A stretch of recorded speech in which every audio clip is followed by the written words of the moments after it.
தாய்லாந்துக்கு போன நம்ம இரத்த சொந்தம் தமிழர்கள் பட்ட அவஸ்தையை பற்றி சொல்லலாம் அப்படின்ட்டு தான் இந்த காணொளி.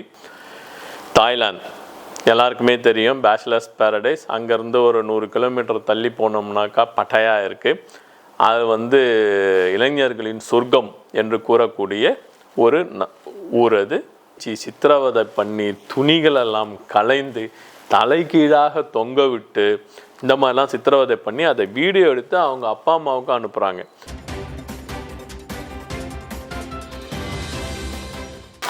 வணக்கம், நான் உங்கள் வழக்கறிஞர் நாராயணன்.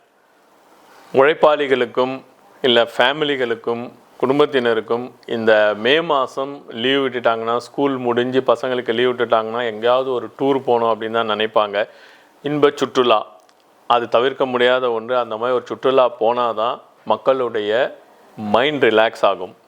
அந்த மாதிரி இளைஞர்களுக்கு சுற்றுலா போகிறதுலையே ரொம்ப ஆர்வம் இருக்கும். இங்கே இந்த வாட்டர் ஃபால்ஸு போவாங்க, இல்லை வேறு எங்கேயாவது சுற்றி பார்க்குறதுக்கு போவாங்க. ஒரு பேச்சுலர் பார்ட்டி மாதிரி போகிறதுக்கு ரொம்ப விரும்புவாங்க. அந்த மாதிரி கண்ட்ரி விட்டு கண்ட்ரி போய் என்ஜாய் பண்ணுற ஒரு கண்ட்ரி தான், ஒரு இடம்தான் தாய்லாந்து. அது பேச்சுலர்ஸ் பேரடைஸ் அப்படின்னு சொல்லுகின்ற அந்த தாய்லாந்துக்கு போன நம்ம இரத்த சொந்தம் தமிழர்கள் பட்ட அவஸ்தையை பற்றி சொல்லலாம் அப்படின்ட்டு தான் இந்த காணொளி. இனிமேலாவது இந்த காணொலியை பார்த்துட்டு ஊருங்களுக்கு போகின்றவர்கள் ப்ராப்பராக அண்டர்ஸ்டாண்ட் பண்ணிக்கிட்டு அந்த டூருக்கு போயிட்டு வந்தாங்கன்னா இந்த மாதிரி இன்னல்கள்லாம் தவிர்க்கலாம் என்பதை கூறுவதற்காகத்தான் இந்த கண்டென்ட்டை நான் போடுகின்றேன். தாய்லாந்து எல்லாருக்குமே தெரியும், பேச்சுலர்ஸ் பேரடைஸ். அங்கேருந்து ஒரு 100 கிலோமீட்டர் தள்ளி போனோம்னாக்கா பட்டாயா இருக்குது. அது இளைஞர்களின் சொர்க்கம் என்று கூறக்கூடிய ஒரு ஊர். அது ஒரு இடம். இங்கேருந்து ரொம்ப தூரம் கிடையாது. ஃப்ளைட்டில் ஜஸ்ட் 3.5 hours ஜேர்னி பண்ணோம்னாக்கா தாய்லாந்து போயிடலாம். பேங்காக்லேருந்து அங்கே போயிடலாம். அது ஒரு 3 நாட்கள் 4 நாட்கள் அங்கே தங்கியிருந்து சீனரிஸ், கடல், அந்த கோரல் ஐலண்ட் எல்லாம் பார்த்துட்டு திரும்பி வர்றது வழக்கமாக வைத்திருப்பார்கள்.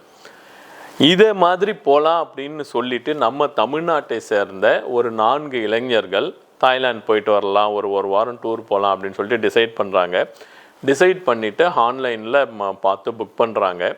ஒரு ஹோட்டலில் புக் பண்ணுறாங்க. நீங்கள் டிக்கெட்டை விசா எடுத்துக்கிட்டு வந்துடுங்க, அங்கே நாங்கள் பிக்கப் பண்ணிவிட்டு எல்லாம் உங்களுக்கு சுற்றி காட்டிட்டு கொண்டு திரும்ப விட்டுடுவோம் அப்படின்ற மாதிரி சொல்கிறாங்க. இதை நம்பி புக் பண்ணிவிட்டு தாய்லாண்டில் போய் லேண்ட் ஆகுறாங்க. லேண்ட் ஆகிட்டு வந்தவுடனே அதே மாதிரி சொன்ன மாதிரியே அந்த பீப்புள் அங்கே இவங்களை பிக்கப்புக்கு வராங்க. ஆனால் என்னன்னாக்கா இந்த 4 பேரையும் அவங்க காரில் இட்டுன்னு போல் பைக்கில் இட்டுன்னு போகிறாங்க. தாய்லாந்தில் உங்களுக்கு வாடகைக்கே பைக் கிடைக்கும். நம்மளே போனாலும் தாய்லாந்தில் இன்டர்நேஷ்னல் லைசன்ஸ் வச்சுருந்தோம்னா நம்மளே பைக் எடுத்து ஓட்டலாம், கார் எடுத்து ஓட்டலாம். அந்த மாதிரி கண்ட்ரி தான் அது. இவர்களை பைக்கில் இட்டுன்னு போகிறாங்க. இட்டுன்னு போனவங்க ஒரு அப்பார்ட்மெண்ட்டுக்குள்ளே இட்டுன்னு போகிறாங்க. இவங்க என்ன நினைக்கிறாங்க, சரி நம்ம ப்ரஷ்அப் ஆகிட்டு டீ காஃபி எல்லாம் கொடுத்துட்டு ஹோட்டலுக்கு இட்டுட்டு போவாங்க போல இருக்குது, அதுக்கப்புறமா டூரை ஸ்டார்ட் பண்ணுவாங்க அப்படின்னு நினச்சிக்கிட்டு இருக்கின்ற நேரத்தில் உள்ளே போனவுடனே எல்லாம் மெயின் டோரெல்லாம் அடைச்சிட்டு இவங்கக்கிட்ட இருக்க பைகை எல்லாத்தையும் பிடுங்கிட்டு பாஸ்போர்ட்டை பிடுங்கி வச்சுட்டு கையை காலை கட்டி வச்சிட்டு ரவுடிங்கள் மாதிரி அவங்க என்ன சொல்கிறாங்கனாக்கா 40 லட்சம் ஒவ்வொருத்தரும் கொடுத்தா தான் உங்களை நாங்கள் வெளியில் அனுப்புவோம் அப்படின்னு சொல்கிறாங்க. கேட்டவுடனே இவங்க பதறி போயிடுறாங்க. என்ன இது 40 லட்சம் கொடுக்கணுமா? அப்போ நாங்கள் டூரு அதெல்லாம் கேட்கும்போது அதெல்லாம் இப்படி தான், 40 லட்சம் கொடுத்தீங்கன்னா நீ வெளில போகலாம், இல்லைன்னா விடமாட்டோம் அப்படின்னு சொல்லிட்டு அவங்கள அடித்து சித்திரவதை பண்ணி துணிகளெல்லாம் களைந்து தலைகீழாக தொங்க விட்டு இந்த மாதிரிலாம் சித்திரவதை பண்ணி அதை வீடியோ எடுத்து அவங்க அப்பா அம்மாவுக்கு அனுப்புகிறாங்க. அப்பா அம்மா பார்த்துட்டு பதறி என்ன இந்த மாதிரி பண்ணுறாங்களே அப்படின்னு சொல்லிட்டு ஒவ்வொருத்தரும் திடீர்னு 40 லட்சம்னு கேட்டால் கொடுக்க முடியுமாங்க? அவங்க ஏதோ ஆர்வத்தில் போகிறாங்க, ஒரு பேச்சுலர் பேரடைஸ் போய் பார்க்கலாம் அப்படின்ற ஒரு ஆர்வத்தில் போயிட்டாங்க. அங்கே அவங்க கொடுக்க முடியலை அப்படின்போது என்ன பண்ணுவாங்க, அவங்க அப்பா அம்மா போலீஸில் கம்ப்ளைண்ட் கொடுக்குறாங்க. ஸோ தமிழ்நாடு போலீஸ் என்ன பண்ணுறாங்கனாக்கா தாய்லாந்து போலீஸ்கிட்ட காண்டாக்ட் பண்ணிவிட்டு அந்த ஃபுட்டேஜ் எல்லாம் வச்சு கண்டுபிடிச்சி அவங்கள போய் அங்கே அரெஸ்ட் பண்ணிவிட்டு மீட்டுறாங்க. இது யார் பண்ணாங்க அப்படின்னாக்கா கண்டிப்பாக தாய்லாண்டில் இருக்கிறவங்க பண்ணலைங்க. நம்ம ஊரில் இருக்கின்ற இந்தியர்களும் பாகிஸ்தான்காரர்களும் சேர்ந்து இந்த மாதிரி ஒரு கொடுமையை பண்ணியிருக்கின்றார்கள். அப்படின்னா இந்தியர்களே இந்தியர்களுக்கு எதிரிகளாக இருக்கிறார்களா அப்படின்னாக்கா வேறு வழியில் அப்படி தான் சொல்ல வேண்டியிருக்கு. இவங்க இந்த நாட்டில் இருந்து பண்ணியிருந்தா கூட பரவாயில்ல, தாய்லாந்துக்கு வர வச்சு அந்த இடத்துல இவங்களை அடித்து துன்புறுத்தி இருக்கின்றார்கள்.